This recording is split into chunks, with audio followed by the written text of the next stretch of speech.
سے ایک وتیرہ رہا ہے کہ کفار کے بارے میں نازل ہونے والی آیات کو آپ مشرکین کے بارے میں نازل ہونے والی آیات کو آپ مومنین اور صالحین لوگوں پہ فٹ کرتے ہیں۔ یہ ایک آپ کی ایک شروع سے ایک عادت رہی ہے۔ بخاری شریف پڑھیں، حدیث نمبر 2539 پڑھیں، باب قتل الخوارج والملحدین۔ حضرت عبداللہ ابن عمر رضی اللہ عنہ آپ ان لوگوں کو بدترین مخلوق شمار کرتے تھے، بدترین مخلوق سمجھتے تھے ان لوگوں کو جو کافروں کے بارے میں نازل ہونے والی آیات کو ایماندار لوگوں اور صالحین لوگوں پر فٹ کرتے تھے، کیونکہ اہل خوارج کا بھی یہی طریقہ تھا۔ اب سب سے پہلے تو یہ بات سمجھ نہیں آتی کہ یہ ان کو کس نے کہہ دیا یار، کس نے کہا؟ خدا کی قسم کوئی سمجھ نہیں آتی، کوئی حوالہ نہیں، کوئی ایسی بات نہیں، بس ایسے ہی خوارج کرتے تو لہذا تم بھی خوارج ہو۔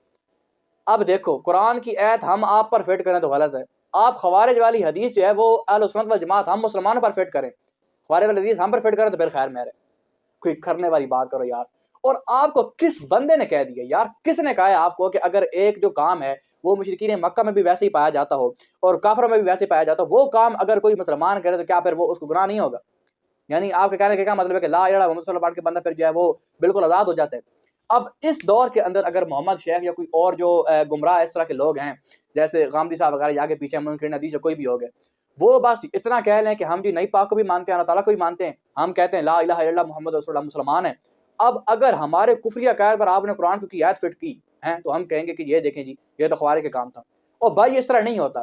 مسلمان اگر چوری کرتا ہے تو کون ہوگا؟ مسلمان چور ہوگا کہ نہیں ہوگا؟ ہوگا، حد بھی جاری ہوگی۔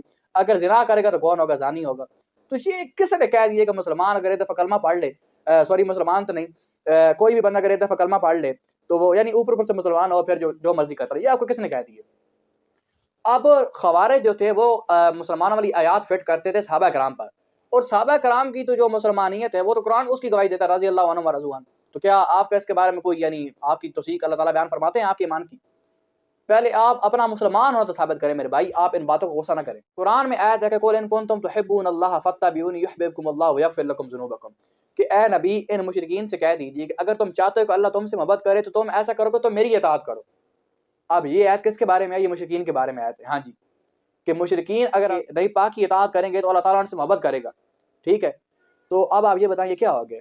یہ تو سارے دیوبندی بریلوی جتنے بھی ہیں وہ سارے یہ آیت مسلمانوں پر فٹ کرتے ہیں یا نہیں کرتے؟ اور ہو بھی سکتی ہے کہ نہیں ہو سکتی؟ اگر کوئی مسلمان نبی علیہ السلام کی پیروی کرتا ہے تو کیا اس سے اللہ تعالیٰ راضی ہوگا نہیں ہوگا؟ اللہ تعالیٰ اس سے محبت کرے گا کہ نہیں کرے گا؟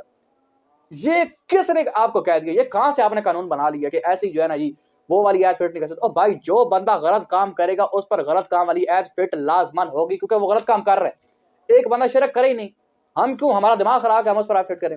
اب قرآن پاک میں اور بھی بہت ساری ہیں کہ مشرکین نے گستاخی کی، یہ کیا وہ کیا، لیکن ہم گستاخی والے جو معاملات ہیں، جو گستاخی والے معاملات ہیں وہ پر ہم کیوں نہیں فٹ کرتے؟